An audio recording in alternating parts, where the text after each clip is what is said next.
하나님 말씀 함께 보겠습니다. 요한계시록 21장 3절 4절입니다. 요한계시록 21장입니다. 성경책 제일 뒷장에서 한 장만 앞으로 넘기시면 요한계시록 21장입니다. 3절 4절 말씀입니다.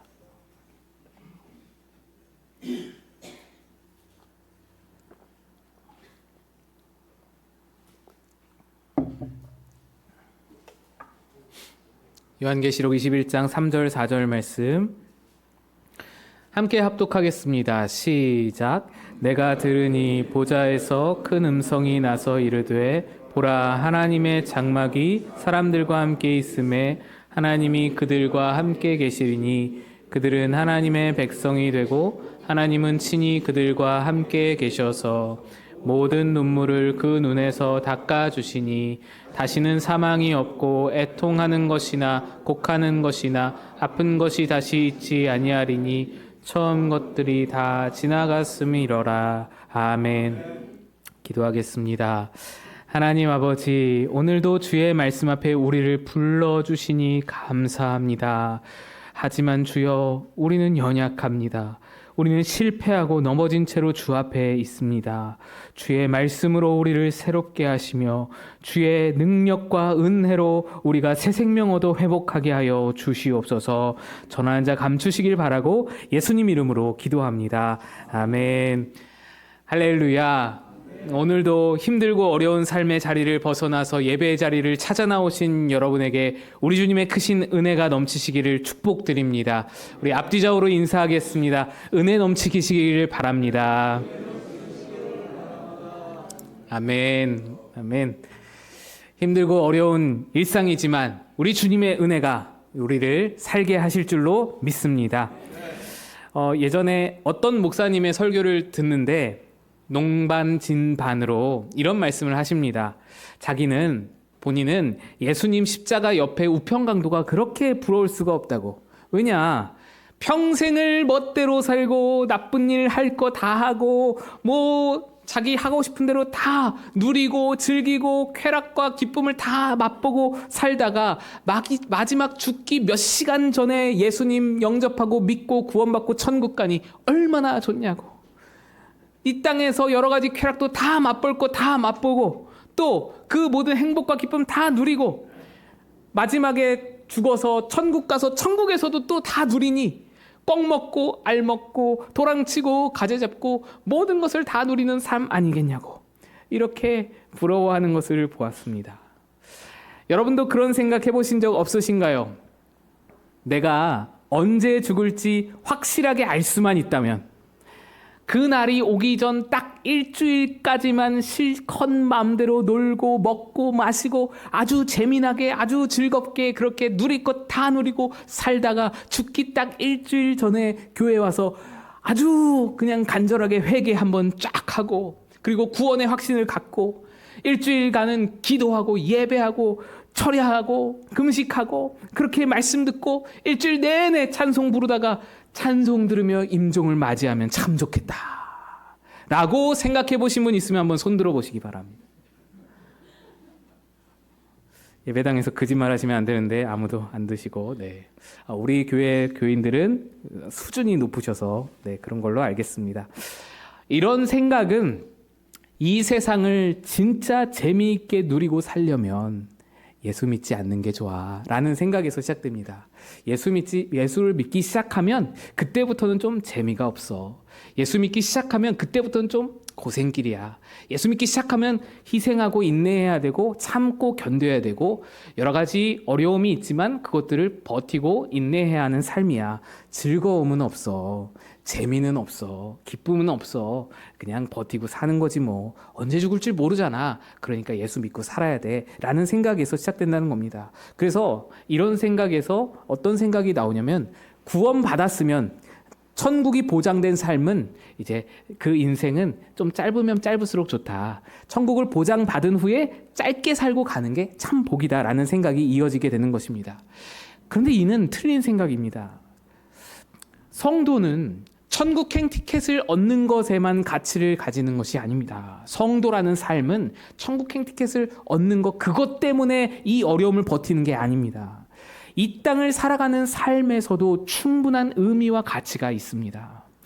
앞에 말씀드린 우편강도가 부럽다는 복되다는 생각은 오해에서 시작이 됩니다. 무엇에 대한 오해냐? 바로 구원에 대한 오해입니다. 여러분, 구원이 무엇입니까?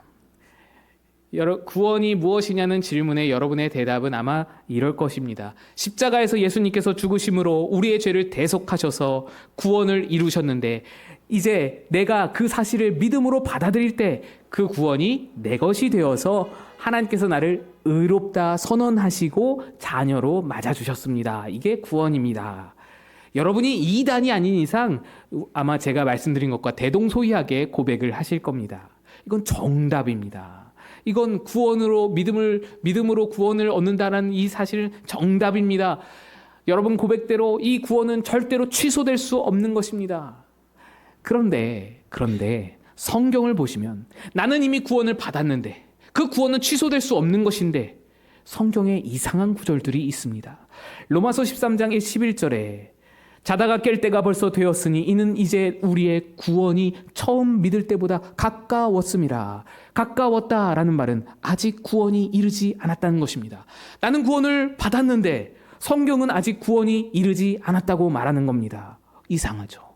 베드로전서 1장 5절에 너희는 말세에 나타내기로 예비하신 구원을 얻기 위하여. 구원이 아직 오지 않았다는 거예요. 우리가 얻기 위하여 뭔가가 있다라는 것입니다. 빌립보서 2장 12절은 한 발 더 나아가서 두렵고 떨림으로 너희 구원을 이루라. 아니 구원을 어떻게 우리가 이룹니까? 구원을 우리가 받았는데 어떻게 이루라고 말할 수 있습니까? 히브리서 9장 28절 구원에 이르게 하기 위하여. 로마서 8장 23절 양자될 것 곧 우리 몸의 속량을 기다리느니라. 우리는 이미 구원을 받았다고 생각하고 있는데 이 말씀들은 아직 우리가 구원을 받지 못한 것처럼 이야기를 한다라는 것입니다. 왜 이런 구절들이 성경에 있는 것일까요? 왜 그러냐면 성경이 말하는 구원에는 우리가 생각하는 개념 외에도 또 다른 개념이 담겨 있기 때문입니다. 성경이 말하는 구원의 개념은 세 가지로 분류할 수 있습니다. 첫째는 칭의입니다. 칭의의 구원은 우리가 이미 잘 알고 있는 구원의 개념입니다. 우리가 예수를 믿을 때에 하나님께서 우리를 의롭다 선언하시는 것, 칭해 주시는 것, 그래서 우리의 신분이 바뀌어지고 우리가 자녀가 되며 취소할 수 없는 자녀의 권세를 갖게 되는 것, 그것이 칭의의 구원입니다. 이 구원은 성도에게 있어서 과거의 사건입니다. 2000년 전 십자가에서 예수님이 이미 이루셨고 그것을 우리가 믿은 그때 우리에게 이루어졌습니다. 그래서 우리가 통상적으로 구원을 받았다라고 표현합니다. 과거의 사건이기 때문에. 그런데 성경이 말하는 구원에는 두 가지가 더 있습니다. 둘째는 성화입니다. 두렵고 떨림으로 너희 구원을 이루라 라는 말씀이 바로 성화에 대한 말씀입니다. 왕자와 거지라는 동화에서 거지가 하루아침에 왕자로 신분이 바뀌었지만 그래서 왕자의 옷을 입고 왕자의 모든 외모를 겉모습을 다 왕자로 꾸몄지만 신분은 왕자라도 외모는 왕자라도 신분에 걸맞는 수준이 만들어져야 진짜 왕자 노릇을 하게 될 수 있듯이 바로 성화의 구원은 우리에게 하나님 자녀다운 품격이 만들어지는 과정입니다. 그것이 성화의 구원입니다. 성화의 구원은 오늘 우리에게 있어 현재 진행형으로 작용되고 이루어지고 있는 구원입니다. 셋째는 영화의 구원입니다. 영광스럽게 된다라는 뜻에서 영화의 구원이라 말합니다. 이 영화의 구원은 주님께서 다시 오시는 날 이루어질 완성입니다. 그때 우리는 영생의 몸으로 변화하여서 예수님과 함께 길이 다스리게 될 것입니다. 이 세 가지 모두 하나님께서 이미 우리에게 이루셨고 지금 우리에게 이루고 계시며 장차 이루실 구원입니다. 그래서 구원은 과거, 현재, 미래, 입체적인 구원입니다. 우리가 이 땅에서 성도의 삶에 대해 의미와 가치를 잘 발견하지 못하고 하나님이 왜 우리를 남겨두었을까? 천국에 빨리 데려가시지 왜 우리를 구원 주시고는 이 땅에 살게 하셨을까? 이 의문이 드는 것은, 또 죽기 직전에 하나님을 믿었던 사람들을 부러워했던 것은 구원에 대한 이해가 단편적이었기 때문입니다. 칭의의 구원으로서만은 우리가 성도로서 이 땅을 왜 살아야 하는지, 하나님이 왜 우리를 남겨두셨는지 그 이유를 잘 알기가 힘듭니다. 하지만 성화의 구원과 영화의 구원을 잘 이해하면 그 이유가 밝아집니다. 우리를 이 땅에 남겨두신 이유, 첫 번째 이유는 성화의 구원을 통해 발견할 수 있습니다. 성화는 우리가 받은 자녀의 신분에 걸맞게 변화되고 자라는 것을 말하죠.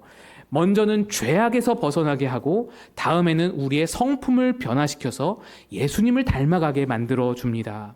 그리고 그 변화로 우리의 주변에, 우리의 삶의 자리에 하나님 나라가 이루어지게 해서 의와 평강과 희락을 누리게 하는 것이 성화의 구원입니다.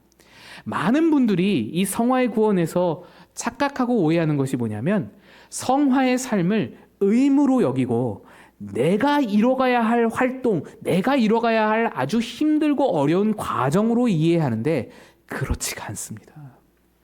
오히려 성화는 하나님이 우리에게 주신 놀라운 특권이고 회복이며 거대한 은혜입니다. 물론 성화의 구원이 사명으로 이어지기도 하고 연결되기도 합니다. 하지만 그 사명 역시도 사실 내가 하는 것 아니고 하나님의 이끄심 안에, 하나님의 열심이 훨씬 더 크게 우리 안에 작용하는 것이기 때문에 이 모든 성화의 구원도 하나님의 이끄심입니다. 칭의의 구원을 생각할 때 거기에는 우리의 공로가 전혀 개입되지 않다고 믿잖아요. 칭의의 구원은 하나님의 전적인 은혜와 선물이라고 우리가 믿잖아요. 마찬가지로 성화의 구원도 하나님이 우리를 이끌어 가시는 과정입니다. 하나님이 우리를 만들어 가시는 은혜의 과정인 것입니다. 제가 20대 초반일 때 여러분에게 고백하기 참 부끄러운 그런 일들이 있었습니다. 저는 성품이 그다지 좋지 못했습니다. 지금도 별로이지만 당시에는 제 주변 친구들이 힘들어할 정도로 제가 친구들에게 성품이 좋지 못했습니다. 비난하고 지적하고 그리고 야단을 치고 다녔습니다. 나는 이렇게 기도하는데, 나는 이렇게 말씀 보는데, 난 이렇게 예배에 충실한데 너희들 뭐냐? 라는 생각이었습니다. 그런데 어느 날부터 나의 말로 인해 사람들이 슬퍼하는 것이 제게 보이기 시작했습니다. 내가 사랑하는 사람인데도 그 사람이 나의 말로 인해 눈물을 흘리는 것이 내게 보이기 시작했습니다. 그전에는 안 보이던 것이 그제야 보이는 것입니다. 그래서 제 주변을 돌아보니 모든 친구들, 모든 가족과 모든 사람들, 내가 사랑하는 모든 사람들이 다 상처투성인 거예요. 나로 인해 상처가 그득한 것을 보게 되는 것입니다. 내가 만나는, 상대하는 모든 사람마다 상처가 많은 거예요. 그래서 그것에 대해서 고민하고 있던 차에 마침 바로 그 당시에 시인과 촌장으로 활동하셨던 하덕규 목사님의 가시나무라는 노래가 조성모 씨에 의해서 리메이크 되어서 발매가 되었어요. 그 노래를 들었는데 세상에 그 노래 가사말이 딱 내 얘기, 내 고백인 거예요. 그 가사가 이렇습니다. 내 속엔 내가 너무나 많아. 당신의 쉴 곳 없네.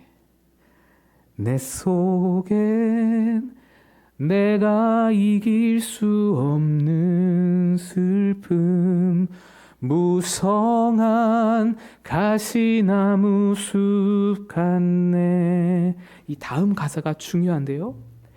바람만 불면 그 메마른 가지 서로 부대끼며 울어대고 쉴 곳을 찾아 지쳐 날아온 어린 새들도 가시에 찔려 날아가고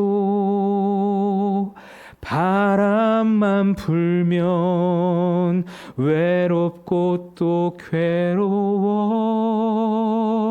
슬픈 노래를 부르던 날이 많았는데. 저는 아직도 이 노래가 하나님이 저를 위해서 보내주신 노래라고 생각해요. 하나님이 저를 위해 행하신 역사라고 생각해요.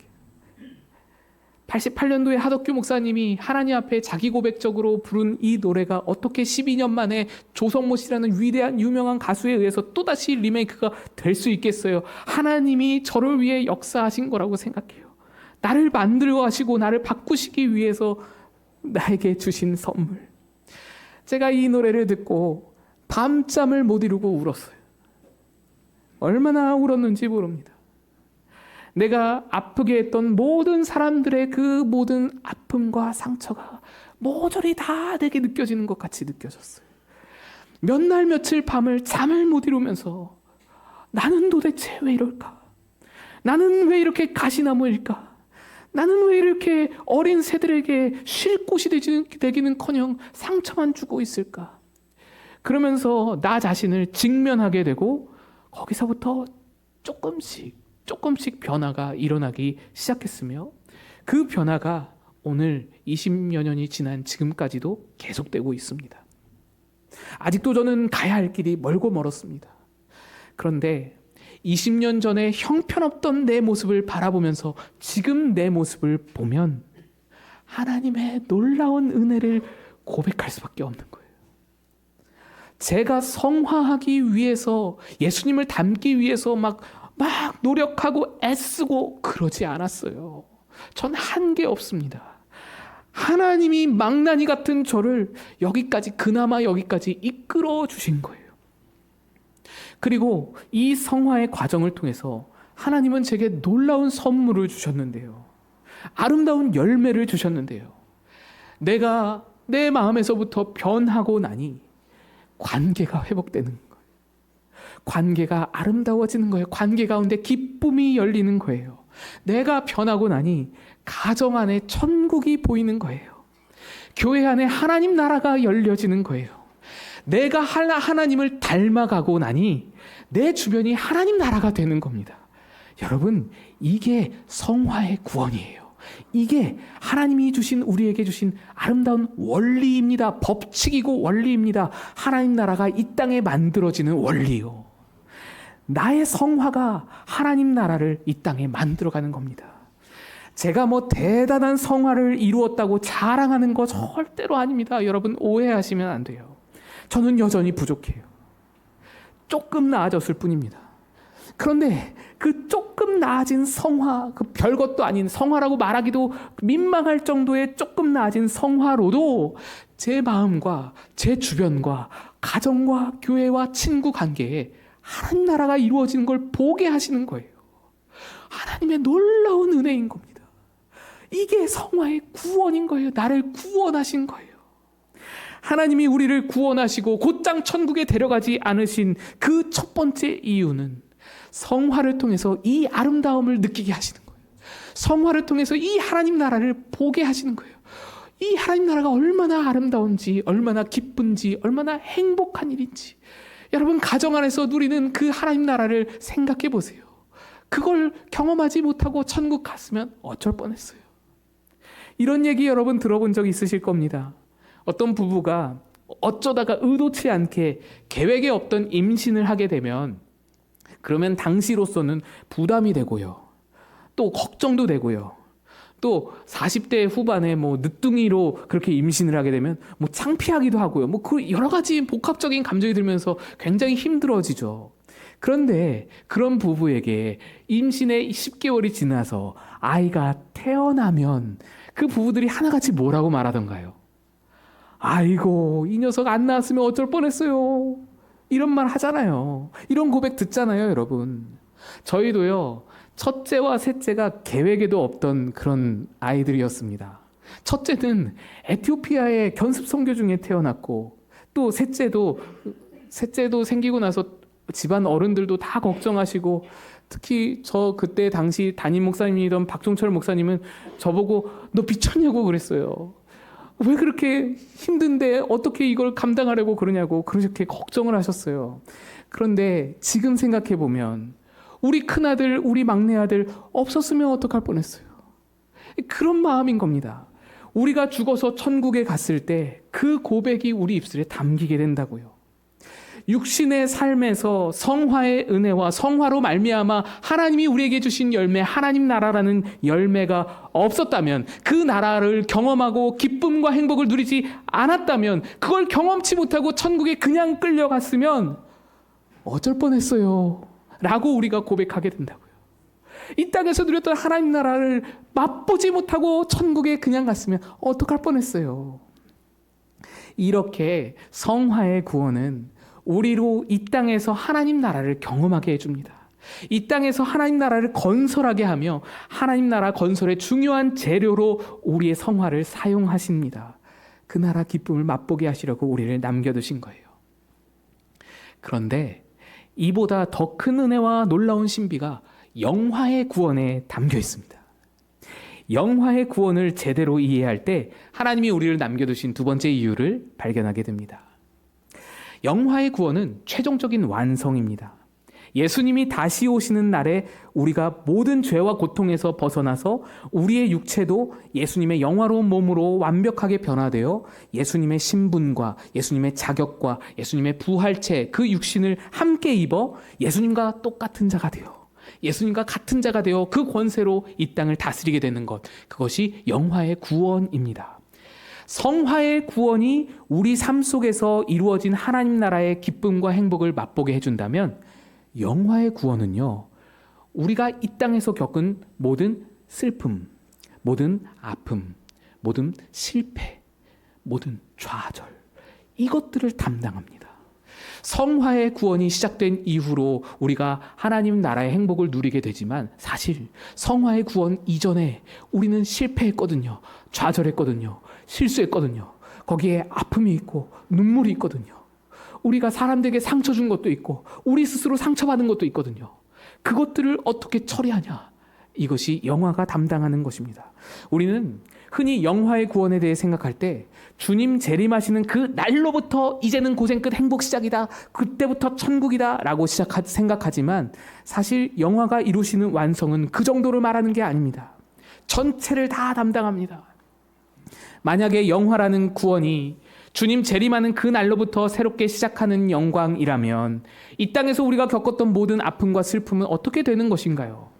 예를 들어서 이 땅을 살다가 누군가에게 폭행을 당해서 상처를 많이 가지고 있다든지, 또는 사랑하는 이가 먼저 떠나서 괴로움과 슬픔으로 보낸 그 경험이 있다든지, 그 과거의 기억들, 그것들 다 어떻게 처리됩니까? 천국에 가도 그 기억들은 남아있을 텐데 어떡합니까? 눈앞에 있는 영광이 너무나 찬란하니 천국의 영광을 바라보고 그 땅에서 겪었던 모든 슬픔과 아픔은 그냥 좀 묻어두고 살아, 이제 잊고 살아, 이렇게 해야 되는 것입니까? 그러면 이런 경우는 어떤가요? 내가 누군가에게 심하게 폭행을 당해서 나에게 장애가 생겼어요. 그래서 평생 그 장애를 끌어안고 살게 되었습니다. 그 때문에 평생을 괴로워하며 고통 속에 지옥 같은 날들을 살았습니다. 하지만 그 지옥이라도 믿음으로 버티며 천국에 이르렀어요. 그런데 나를 폭행해서 나를 장애를 갖게 했던, 나를 평생 그 지옥과 같은 삶으로 몰아넣었던 그 사람이 회개하고 예수를 믿고 천국에 똑같이 왔어요. 그럼 여러분 어떤 생각이 들까요? 그게 천국으로 느껴질까요? 그 사람을 바라보면서 그 옛날에 내가 당했던 모든 폭행의 아픈 기억들이 떠오르고, 내가 그 때문에 고생했던 모든 아픔들이 다 기억나는데, 그게 어떻게 천국이 될 수 있을까요? 그래서 이런 문제 때문에 어떤 분들은 천국에 가면 모두 다 잊어버리는 거야, 모두 다 기억이 다 지워져 망각하게 되는 거야 라고 쉽게 이야기를 해버리는데, 여러분, 만약에 천국에서 모든 걸 망각해버린다면 그 또한 천국이 아닙니다. 그러면요, 우린 다시 처음으로 돌아가는 거예요. 거기서 모두 다 잊어버릴 거면 여기서 왜 삽니까? 거기서 모두 다 잊어버릴 걸 여기서 못하러 아둥바둥 살아요. 빨리 죽는 게 낫지. 그렇지 않습니까? 이 땅에서의 삶의 의미와 가치가 또 사라지는 겁니다. 게다가 천국에 갔는데 여러분, 가족을 못 알아봐요. 내 사랑하는 배우자를 못 알아보고 내 사랑하는 자녀들을 못 알아봐요. 우리 마곡 꿈꾸는 교회 교우들을 못 알아본다고 생각해 보세요. 그게 천국이에요? 그건 천국이 아니에요. 그거는 망각한 사람들, 아무 생각도 아무 기억도 없는 사람들이 죽지 않고 영원히 살아가는 이상한 나라인 거예요. 그건 천국이 아닙니다. 영화의 구원, 하나님이 우리에게 주신 영화의 구원은 그런 게 아닙니다. 오늘 본문이 영화의 구원에 대해 말씀해 주시는데 이렇게 말합니다. 4절 말씀 같이 한번 읽어보겠습니다. 시작. 모든 눈물을 그 눈에서 닦아주시니 다시는 사망이 없고 애통하는 것이나 곡하는 것이나 아픈 것이 다시 있지 아니하리니 처음 것들이 다 지나갔음이러라. 아멘. 말씀은 그냥 눈물을 닦아주신다고 말하지 않고 모든 눈물을 닦아주신다고 말씀합니다. 모든 눈물이라는 게 굉장히 중요합니다. 여기서 말하는 눈물은 예수님 재림하시는 그 순간에 흘리고 있던 눈물을 말하는 게 아니에요. 그 순간에 흘리는 눈물뿐만 아니라 내가 태어나서 살아가면서 죽을 때까지 흘렸던 모든 눈물, 모든 슬픔, 모든 아픔을 다 말하는 거예요. 모든 슬픔을 주님이 닦아주신답니다. 그래서 다시는 사망과 애통과 곡함과 아픔이 없게, 그 슬픔의 기억이 떠올랐을 때 그 기억으로 아파하고 애곡하고 또 고통스러워하고 그런 게 없도록 만들어주신다는 거예요. 내 삶의 어떠한 경험을 다시 떠올려도 이제 슬프지 않고 기쁨이 넘치는 거예요. 아프지 않는 거예요. 이건 기억을 지워주신다는 말이 아닙니다. 또 눈앞에 큰 영광이 있으니까, 천국의 아름다움이 있으니까 그 정도 슬픔은 묻어두고 살아, 이런 말도 아닙니다. 해결을 해주신다는 거예요. 이 말씀은요, 내가 경험한 과거의 모든 슬픔과 아픔과 고통과 사망의 기억들까지도 완성되던 하나님 나라가 구원하신다는 거예요. 그걸 구원하셔서 재창조하셔서 내 모든 시간을 새롭게 변화시킨다는 말씀입니다. 그게 영화의 구원이에요. 이 원리를 잘 보여주는 책이 있는데 C.S. 루이스가 쓴 천국과 지옥의 이혼이란 책입니다. 이 책은 C.S. 루이스가 쓴 판타지 소설이에요. 그래서 재미있게 읽을 수가 있는데 여기에 회색 도시라는 이름으로 지옥이 등장하고 또 생명의 골짜기라는 이름으로 천국이 등장합니다. 근데 회색 도시, 지옥 동네에 살던 그 백성들이 이 천국, 생명의 골짜기로 소풍 가는 이야기예요. 버스 타고 소풍을 갑니다.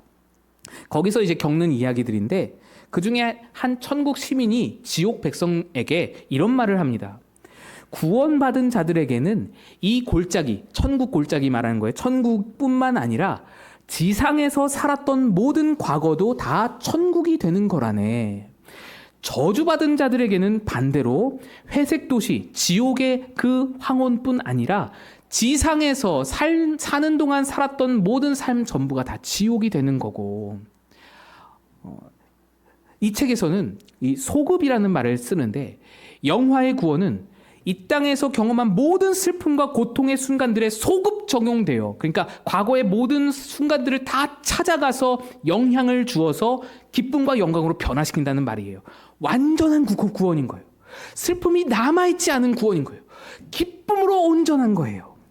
그리고 지옥에서는 완전히 반대의 상황이 벌어집니다. 지옥에 가는 백성들은 이 땅에서 누렸던 모든 기쁨, 쾌락, 행복, 죄악으로 인해서 내가 누렸던 모든 즐거움, 그 만족, 그 기쁨이 신나게 저지른 모든 악행들이 지옥에 가는 순간 모두 다 그것에 소급 적용되어서 그 기쁨과 쾌락이 다 저주로 바뀌는 것, 다 고통으로 바뀌는 것이 그것이 지옥이다.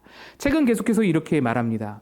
인간들이 오해하는 게 바로 이 부분이야. 그들은 잠깐 고통을 겪으면서도 어떤 축복도 이 고통을 보상해 줄 수는 없어 라고 말하거든. 천국을 일단 얻고 나면 그것이 과거의 괴로움에 소급적으로 작용하여서 그 괴로움을 영광으로 변화시킨다는 사실을 모르는 거지. 또 인간들은 죄스러운 쾌락을 누릴 때 이번만 즐기고 대가는 나중에 치르자고 말하지만 나중에 받은 저주가, 지옥의 저주가 거슬러 올라가 그 죄의 쾌락을 다 얼룩지게 괴로움으로 만든다는 것을 모른다네. 이해가 잘 안 되시는 표정인데 이해가 조금 되실 수 있게 예를 들어드리면 올드보이라는 영화를 아시죠? 박찬욱 감독의 올드보이라는 영화에 이 원리가 잘 담겨 있습니다.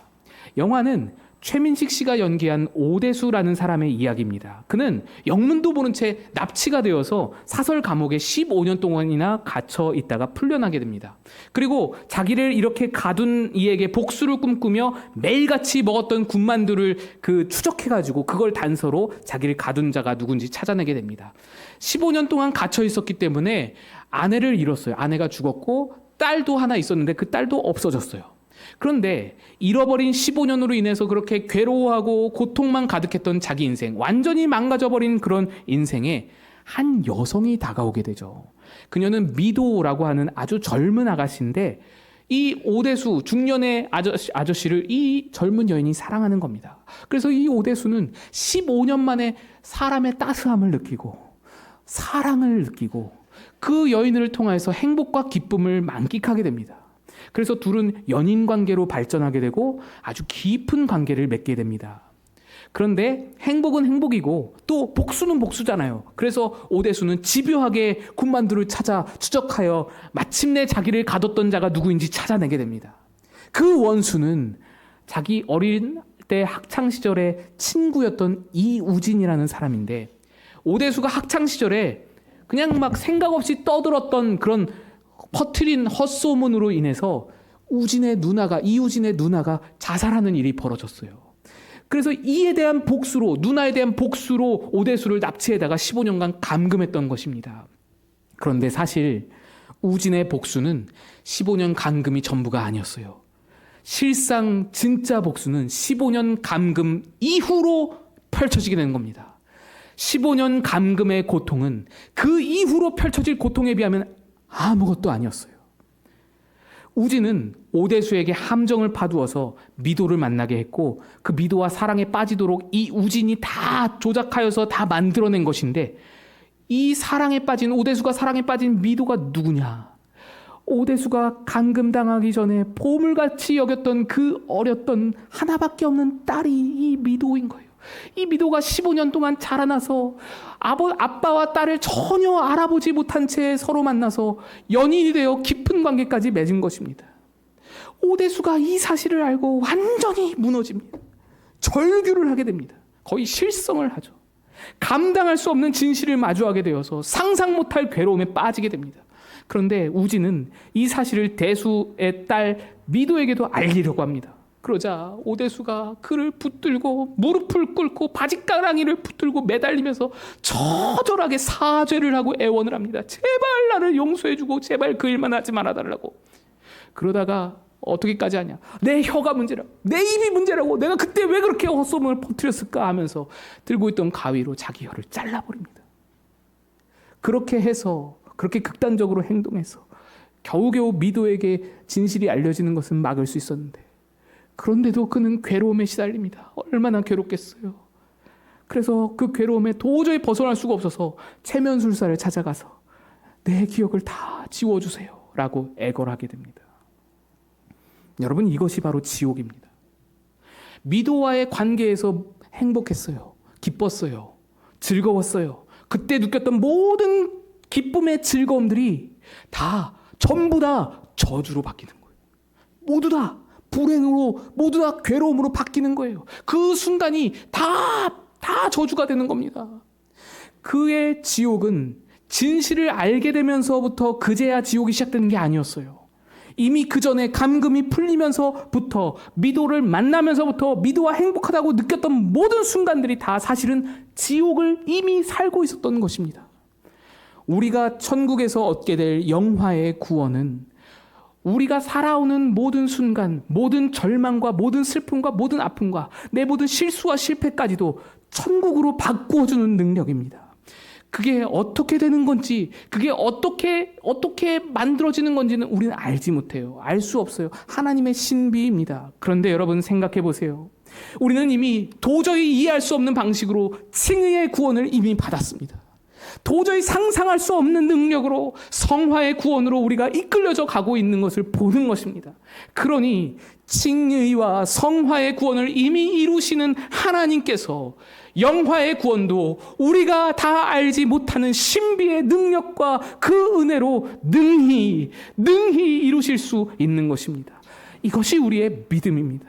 그러므로 구원받은 우리가 이 땅에서 살아가는 삶은 그 삶이 비록 슬픔이더라도, 그 삶이 비록 설령 고통으로 가득하더라도 가치가 있고 의미가 있는 것입니다. 여러분이 실패한 순간이라도, 실수하여 무너져버린 순간이라도 우리의 모든 순간이 천국의 재료가 된다는 것, 하나님이 그렇게 만드실 것이라는 겁니다.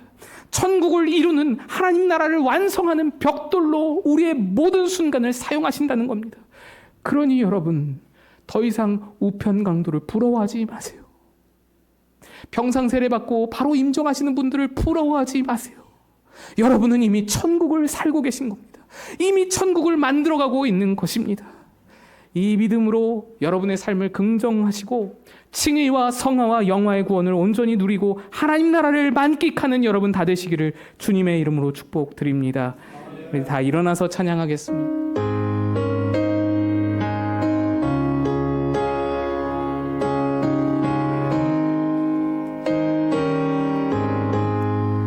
내 영혼이 은총 입어 중한 죄짐 벗고 보니 슬픔 많은 이 세상 천국으로 바하도다. 할렐루야 찬양하세. 내 모든 죄 사함받고 주 예수와 동행하니 그 어디나 하늘나라 주의 얼굴 뵙기 전에 멀리 뵈던 하늘나라 내 맘속에 이루어지니 날로 가깝도다. 할렐루야 찬양하세.